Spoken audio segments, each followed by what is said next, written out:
Check کرو.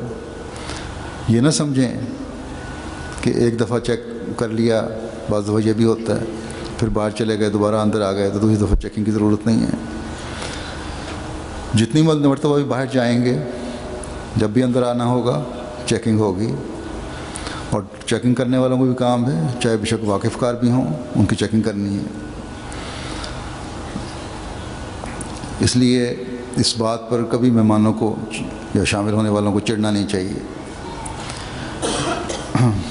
لیکن مردوں اور عورتوں کی طرف جن کارکنان یا کارکنات کی اسکینرز پر ڈیوٹی ہے، چیکنگ پر ڈیوٹی ہے، ان سے بھی میں یہ کہنا چاہتا ہوں کہ چیک تو ضرور کریں، لیکن یہ بھی کوشش کریں کہ تمام احتیاطوں کے ساتھ جتنی جلدی چیکنگ ہو سکتی ہے ہو جائے، تاکہ لوگوں کو زیادہ تکلیف کا سامنا نہ کرنا پڑے اور جلسہ بھی وقت پہ شروع ہو اور وقت پہ پنڈال میں داخل ہو جائیں، مارکی میں آ جائیں.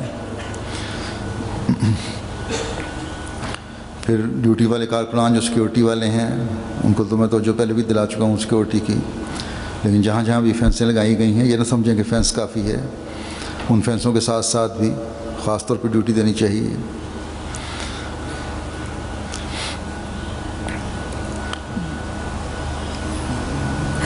اور بڑی احتیاط سے اپنے فرض کو سمجھتے ہوئے ڈیوٹی ادا کریں. کسی بھی ڈیوٹی کو جہاں بھی کسی کی لگائی گئی ہے معمولی نہ سمجھیں.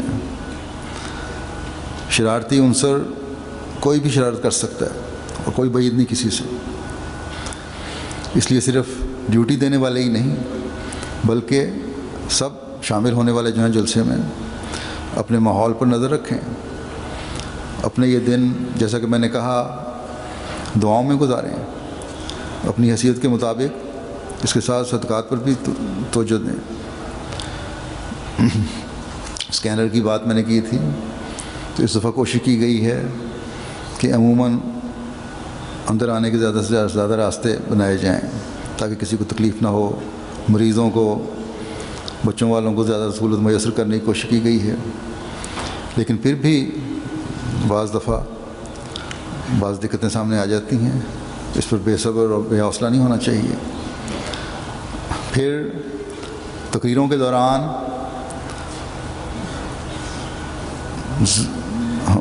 ضرورت سے زیادہ نعرے نہ لگائیں. بعض لوگوں کو نعرے لگانے کی بہت عادت ہے، بلکہ نعرے لگانے کا جو مرکزی نظام ہے اس کے تحت ہی نعرہ لگنا چاہیے.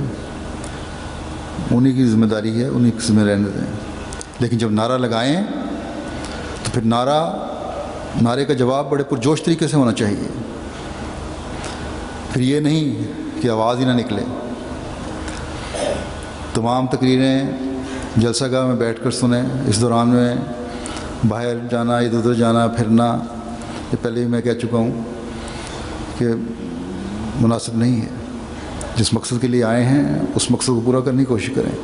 ہر تقریر کوئی نہ کوئی ایسا پہلو رکھتی ہے جو آپ کے فائدے کے لیے ہے، جو آپ کے لیے نیا ہے.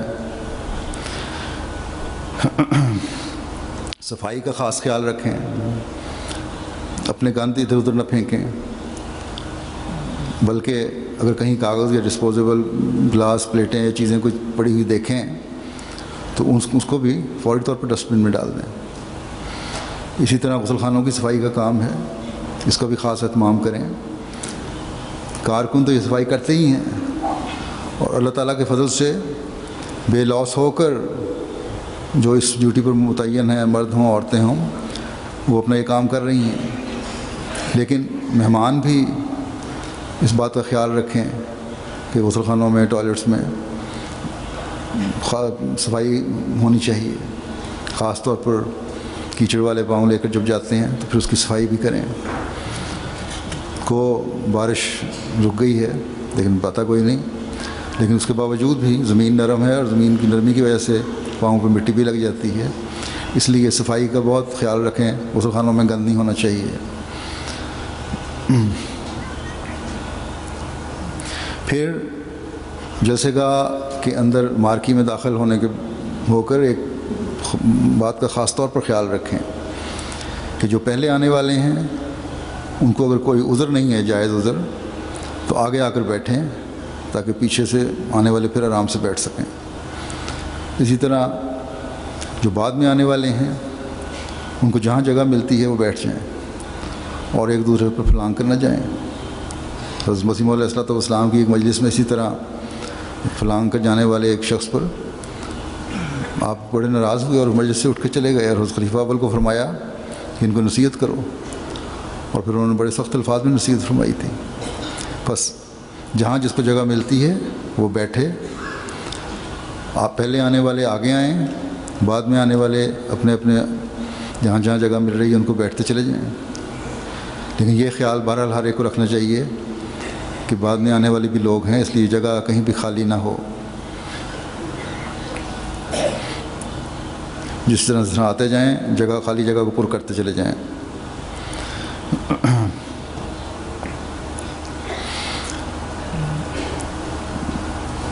پھر دوبارہ میں آخر میں توجہ آپ کو دلانا چاہتا ہوں کہ ان دنوں میں خاص طور پر اس ماحول کو اپنی دعاؤں سے معطر رکھیں۔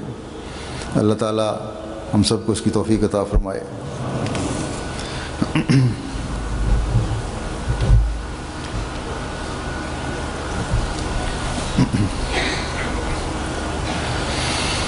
الحمد للہ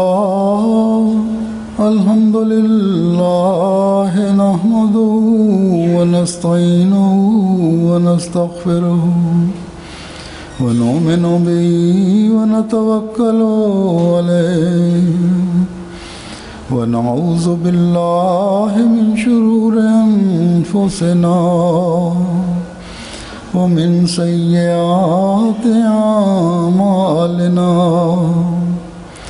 من يهده الله فلا مضل له ومن يضلل فلا هادي له ونشهد أن لا إله إلا الله ونشهد أن محمدا عبده ورسوله عباد اللہ رحمکم اللہ ان اللہ یأمر بالعدل والإحسان وإیتاء ذی القربى وینہی عن الفحشاء والمنکر والبغی یعظکم لعلکم تذکرون اذکروا اللہ یذکرکم وادعوہ یستجب لکم ولذکر اللہ اکبر۔